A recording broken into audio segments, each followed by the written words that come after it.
তাড়াতাড়ি পালা, বর্জ্য দানব আসছে। কোথায় পালাবো ভাই? নদী, খাল, বিল কোথাও তো রক্ষে নাই। শুধু কি আমরা মাছেরা মরছি?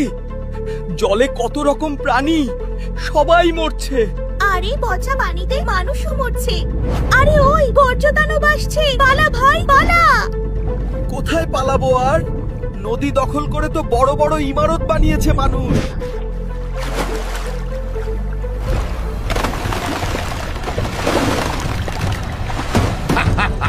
এখন নদী, খাল, বিল আমাদের দখলে। প্লাস্টিক আর শিল্প বর্জ্যে আমরা আরো বড় দানব হয়ে উঠব। ঠিক বলেছিস, এদেশে ভালো বর্জ্য ব্যবস্থাপনা নেই, বর্জ্যগুলো সরাসরি নদী, খাল, বিলে পড়ছে। আমি চাই এবার নির্বাচনে এমন দল ক্ষমতায় আসুক যারা নদী দখল করবে, আমাদের রিসাইকেল করবে না। তাহলে আমরা শান্তিতে মানুষের জীবন বিপন্ন করতে পারবো।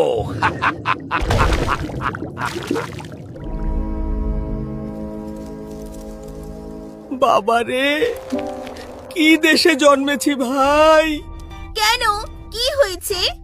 দেখতে তো পাচ্ছ, প্লাস্টিক, রাসায়নিক আর শিল্প বর্জ্যে ফসলগুলো বিষাক্ত হয়ে গেছে। আমরা যা খাচ্ছি তা যেন বিষ। দেখিস ভাই, এবার নির্বাচনে যদি ইনসাফের প্রতীক জিতে যায় তাহলে জৈব কৃষির প্রসার হবে, রাসায়নিক সার এবং কীটনাশকের ব্যবহার কমবে। তাই যেন হয়। আর কতক্ষণ উড়লে গাছের দেখা পাবো বন্ধু? পেট যে খিদেই চোচো করছে। মানুষ যেভাবে বৃক্ষ নিধন করছে তাতে আমরা ঘর বাঁধার জায়গা পাচ্ছি না, ফুল ফল পাচ্ছি না। এবার নির্বাচনে মানুষ যদি এমন দলকে ভোট দেয় যারা বন্যপ্রাণী শিকার আর পাখি শিকার বন্ধ করবে আর বৃক্ষ দিয়ে সবুজ বাংলাদেশ গড়বে, তাহলে তো ভালোই হয়। তোর চেহারার এমন দশা হয়েছে কেন রে? কি আর করি ভাই, বেঁচে আছি এই তো বেশ। শেকড় দিয়ে যে উপাদান টেনে নিচ্ছি তা যেন বিষ।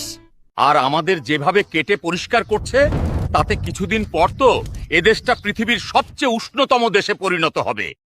অথচ ফলজ, বনজ আর ঔষধি গাছ সংরক্ষণ করার কথা মানুষের।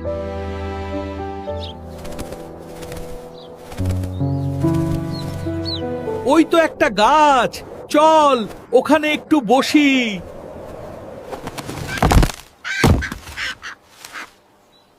আর যে গরমে হাঁটতে পারছি নে। ওই তো